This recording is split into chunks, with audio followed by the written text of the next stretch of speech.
Bonjour, je m'appelle Alexandre Decroix-Drouillard. Je suis le nouveau directeur de création de Becoming et ravi de rejoindre aujourd'hui les équipes.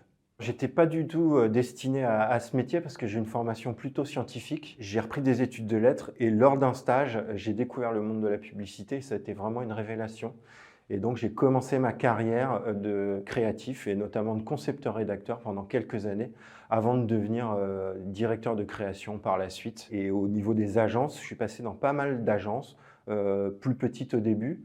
Et ensuite, j'ai fait des grands groupes comme JWT, Havas, et puis dernièrement, une agence indépendante qui s'appelle Ici Barbès, dans laquelle j'ai travaillé pendant 4 ans. Et puis aujourd'hui, Becoming, qui se situe pour moi entre une agence indépendante et un grand groupe. J'ai rejoint Becoming pour une raison très simple, c'est que j'ai été lassé en fait des modèles d'agence classiques.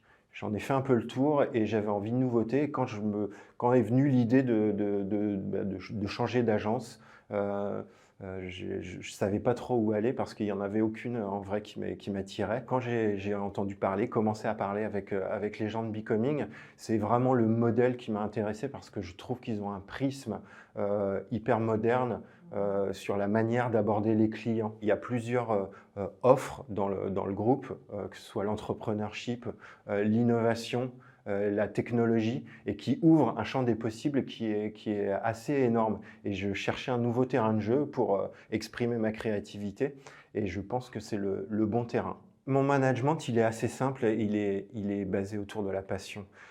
J'essaye tous les jours en fait de transmettre à mes équipes la passion de ce métier parce que c'est vraiment un métier qui est hyper drôle à faire, amusant. Il n'y a aucun jour qui ressemble à un autre. On apprend plein de choses et c'est ce que j'essaye de transmettre à mes équipes. Donc forcément, j'essaye d'aborder tous les sujets par ce prisme. Et forcément, quand je recherche des profils, j'essaye de m'entourer de gens qui sont comme moi, c'est-à-dire passionnés, presque des gens qui ne pourraient pas faire autre chose et qui sont créatifs par nature et qui ont ça ancré en eux. On a des sujets parfois à travailler qui peuvent être plus ou moins ennuyeux et il faut toujours essayer d'attirer le regard sur le sujet et le prendre justement par ce prisme de la passion pour en faire un joli sujet.